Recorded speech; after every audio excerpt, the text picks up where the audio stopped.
21:00 y puntual, como habíamos anunciado, ya estamos con el espacio de géneros de a poco metiéndonos, así que ya la tenemos conectada. Sí, está Gala Chrysler del otro lado. Hola Gala, buenas noches, ¿cómo estás? Acá Mauri Gavileo.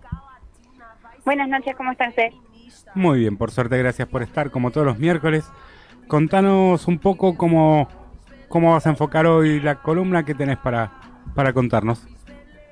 Bueno, hoy me parecía que estaba bueno traer a colación algunos discursos anti-Estado que estuvieron circulando, que vienen circulando ya, pero que ahora con este resultado de las PASO parecen dar fuerza a esto de sacar ministerios, ¿no?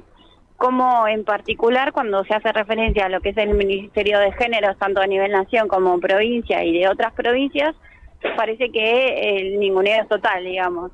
Incluso no ha levantado revuelo, porque son discursos que se manejan desde hace por lo menos 2 años, o desde que existen estos ministerios, que es a partir del año 2019, y sin embargo, por ejemplo ahora con esto de cerrar el CONICET, sí hubo abrazos, sí hubo medidas o acciones que se tomaron en defensa de esa estructura, ¿no?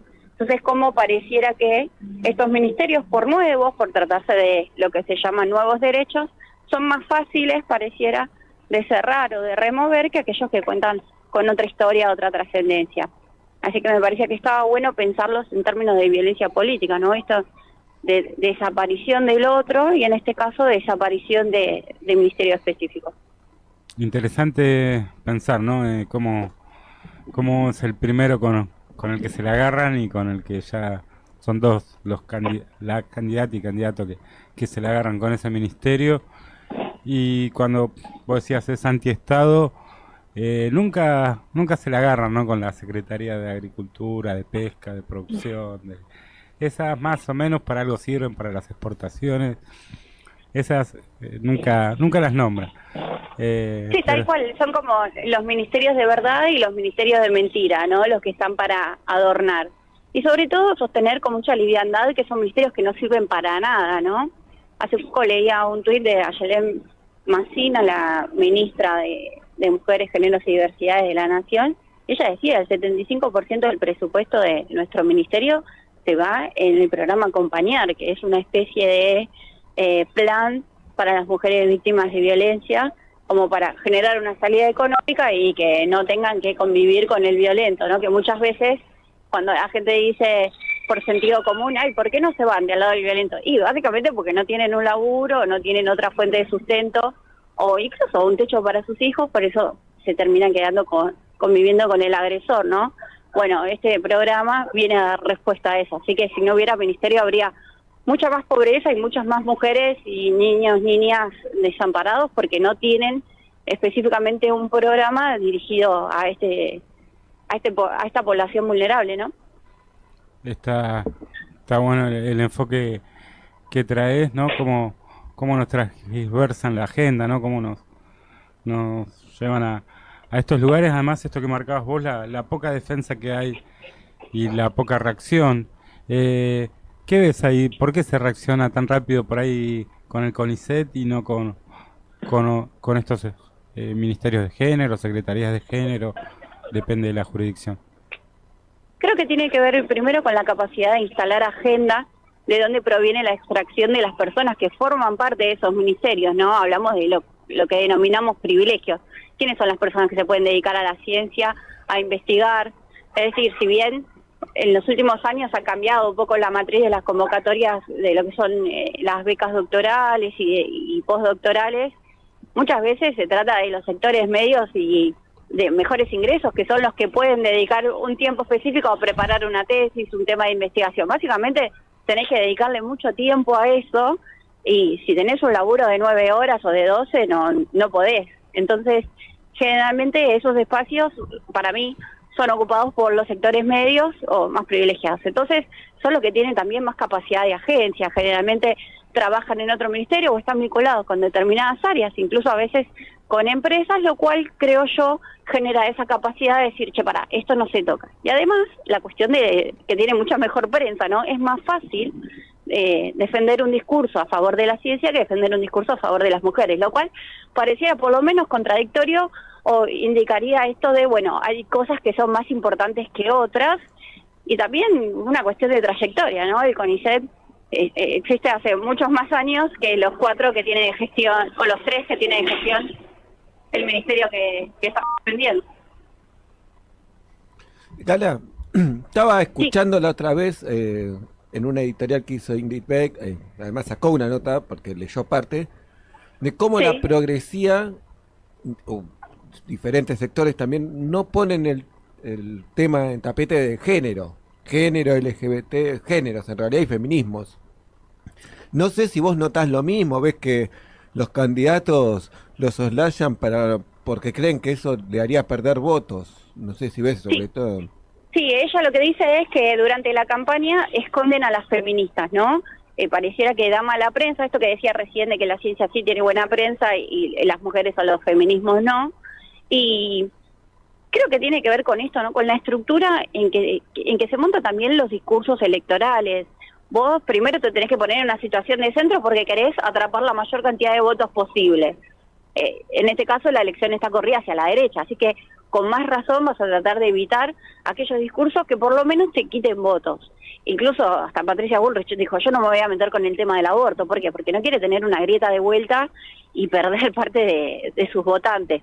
Cosa que sí hizo Javier Milei, pero ¿por qué? Porque sí sus votantes están ubicados en esa posición, entonces tiene que como la cintura o la posibilidad de ir en contra de eso porque es donde está su núcleo duro de defensores. Y los que no estén de acuerdo con eso igualmente te van a decir, bueno, pero eso no es lo más importante, este tipo viene a acabar con la casa u otra cosa. Es como, ya te digo, una temática con menor jerarquía. Y entre los discursos o los candidatos más de centro izquierda o de izquierda, tampoco pareciera ser un discurso antisistema, que es lo que está primando. Entonces, ¿por qué vas a terminar apoyando una política que se volvió mainstream de alguna manera, o por lo menos en los últimos años estuvo en boga y que te puede resultar perjudicial? Yo creo que con el corrimiento de la aguja hacia la derecha pierden todas esas políticas que por lo menos son consideradas de minoría. Claro, siempre, bueno, sí, igual de lo que siempre se habla es de lo económico, más que nada, lo que hablan de los ministerios, porque incluso el de seguridad no es de la seguridad de la gente, de las personas, sino más que nada en el sentido económico. Creo que también va por ese lado, y porque el Ministerio de Género habla de eso también, de cuidar a las personas, de que no maten. Exactamente. Depende de cómo vos lo encuadres, son políticas de cuidados al fin y al cabo, pero pareciera que eso es lo más dispensable, ¿no? Sobre todo cuando lo que priman también son discursos, no de minorías, pero sí individualistas. Entonces, todo aquello que tienda a lo colectivo, al cuidado de lo común, como es el Ministerio de Ambiente, por ejemplo, van a quedar denostados y relegados a lo último, como decían ustedes, lo más importante es la economía. Sí, el tema es que también se lo vulgariza porque dicen que hablan o sea, que lo que vienen a hacer es a traer el lenguaje inclusivo o a degenerar. Sí, claro. No se habla de la violencia de género, y cuando se habla de la violencia de género también te dicen que también matan hombres y no se habla de la cantidad de mujeres asesinadas. Sí, exactamente. Eso de hecho fue el discurso de Victoria Villarruel, la candidata a vicepresidenta por parte de La Libertad Avanza, y ella es un TikTok que se hizo bastante viral con una música de fondo tipo romántica que se llama algo así como Ideal Love, una cosa así, donde ella dice, en realidad no son solamente las mujeres las que sufren violencia, también los niños, las niñas, los discapacitados y los hombres, ¿no? Apelando a esto del nadie menos y desdibujando completamente la importancia del factor de género para entender que quienes violentan a los niños, a los discapacitados, a otros hombres y a las mujeres son generalmente hombres. No, y también el hecho de no puntualizar también en defensa de ellos, porque si vas a sacar el INADI y decís que a las personas con discapacidad las violentan, que no es solo físico, sino también violencia es sufrir discriminación, creo que no va por ahí. Porque siempre lo veo cuando dicen, ¿y por qué no enseñan braille en la escuela?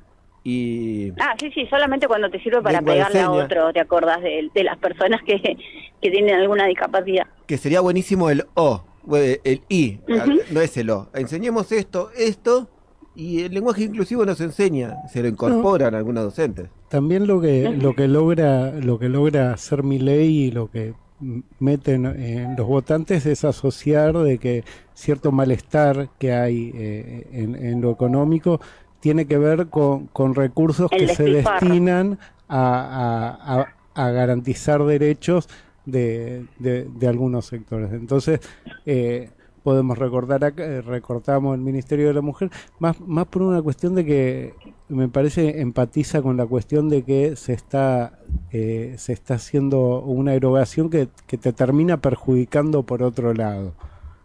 Me parece que ahí es donde logra Milei vincular un malestar que no es tal con una causa que no se corresponde.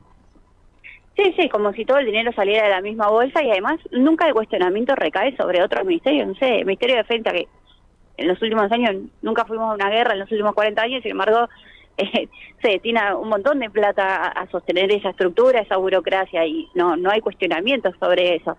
O lo mismo los derechos políticos, nadie pregunta cuánto cuestan las PASO o cuánto cuesta hacer los pasaportes para la única gente que sale del país, y sin embargo es mucho más fácil pegarle, como decíamos, a estos ministerios nuevos. Y ya que hablas de eso y traes de la religión, que le preguntaron a los que quieren sacar el ministerio, sí. ¿Qué va a hacer con la iglesia? Y bueno, tiene razón, creo, vos sos... Ahí se ponen conservadores. Claro, pero vos ahí me podés aclarar más, que hay que cambiar la Constitución, pero no le dicen sacar el Ministerio de Religión y Culto o no financiarla, sino recortar plata en la iglesia, en las escuelas privadas, evangélicas y todo lo que... Sí, en realidad, claro, va por eso. Lo que pasa es que igual la Constitución dice que se adopta el culto católico, así que no sé por qué se sostendría el evangélico, perdón. Pero bueno, en todo caso, ahí te das cuenta un poco cuáles son los verdaderos intereses que hay detrás y quiénes son los que sostienen su campaña, ¿no? Sí, igual estaba hablando de los dos cultos, porque son los dos los que sostienen su campaña, los evangelistas y los católicos. Pero claro, o sea que para desfinanciarla totalmente hay que cambiar la Constitución, pero se puede ajustar ahí, que nunca lo ajustan en ninguno de los cultos. Tampoco les conviene ponerse a la iglesia en contra. Ahora el catolicismo cada vez menos, pero la iglesia evangélica es la que vino a reemplazar al Estado durante el neoliberalismo, cuando desaparecieron un montón de políticas públicas, y esos favores se devuelven. Estamos con Gala Kreisler, que todos los miércoles nos ayuda a pensar la agenda de géneros y cómo ponerle un poco de perspectiva desde ese enfoque a lo que nos va ocurriendo. Gala es abogada, así que ayer fue el día de los abogados. Gala, feliz día, antes que me olvide, lo digo ahora. Muchas gracias. Y bueno, contanos por dónde más quería llevar la agenda de hoy. Bueno, hablando de género y de todo un poco, también de las elecciones, quería traer a colación lo que está pasando en Moreno, que es un municipio donde se presentaron muchísimas listas en las PASO, 26 listas, y solamente 4 lograron pasar a las generales, y las 4, curiosamente, son encabezadas por mujeres. Quizás no es tan curioso si se tiene en cuenta que la actual intendenta es una mujer, y que en las elecciones pasadas también había habido una gran presencia femenina, y me acuerdo que surgió de un acuerdo mismo y una votación entre un montón de votaciones quién de todas iba a ser, y se bajaron las demás listas. Entonces parece que se continúa con esta tradición. Incluso la candidata de Libertad Avanza es una mujer, y bueno, junto a ella están obviamente la candidata por el oficialismo, quien quiere retener su cargo, que es Mariel Fernández, y a ella se suman también la candidata de la izquierda y la candidata del masismo. Interesante, ¿no? Hay un lugar que en algún momento se lo consideraba como de los varones del conurbano, y esa imagen machista, ¿no? que se le daba a los intendentes peronistas del segundo y tercer cordón, hoy gobernado por una dirigente que viene de un movimiento social como el movimiento Evita, Mariel Fernández, que ganó en unas PASO, hoy revalida también en unas PASO su reelección como intendenta, y esta particularidad, ¿no? Que hay algo de valorar la gestión de las mujeres. Me parece que Cristina tenía algo de eso también, ¿no? Hay algo en la imagen de cuidado por ahí.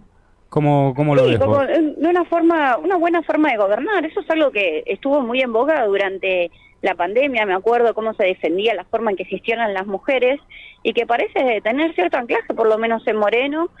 También creo que viene, es fácil compararlo con gestiones anteriores que fueron bastante malas o que por lo menos son percibidas como tales y que ya parecieron haber quedado en el recuerdo, ¿no? Entonces, hay una gran aprobación, el 52% de los votos obtuvo Mariel, lo que es uno de cada dos vecinos, e incluso sacó más votos que los que sacó el gobernador de la misma alianza política, que es Axel Kicillof.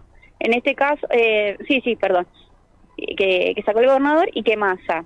La diferencia es que en lo que es el voto a presidente, sabemos, no votan los extranjeros, que en algunos municipios hay Moreno es un distrito pequeño con un porcentaje. porcentaje alto de voto de ciudadanos nacionalizados que no votan la categoría nacional, así que ahí a veces se Es analiza un importante, poco porque el si no sería un corte. se analiza el corte de boleta sin tener en cuenta esto que vos mencionás, Gala, y es interesante, pero bueno, bien ahí como decía Mauri, como charlaba con vos recién Mauri, en una agenda nacional donde no está en la agenda de género y el perfil por ahí de Patricia Burrich como no es mujer, pero me parece que no perfila para poner la agenda de género como parte de su discurso.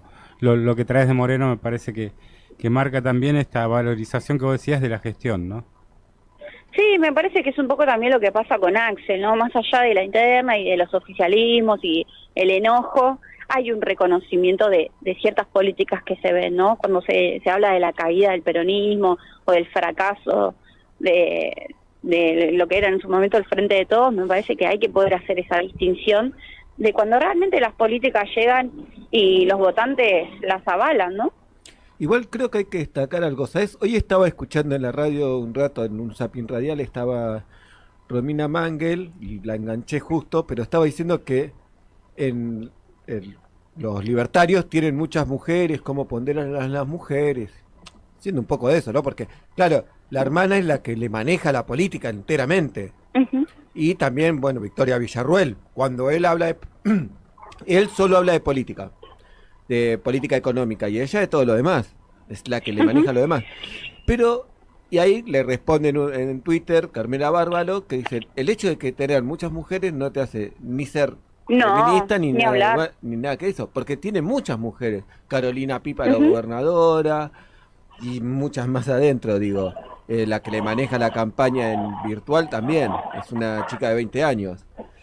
Eso también está bueno decirlo, porque si no nos quedamos con que la paridad de género quiere decir que va a haber feminismo en esa boleta. No, es tomado como un piso, pero después, obviamente que si los discursos son de derecha, lo van a hacer. Recordemos que Cristina jamás se reconoció como feminista y sin embargo universalizó las pensiones, lo cual fue una de las políticas más revolucionarias en ese sentido, y que más hizo por la igualdad.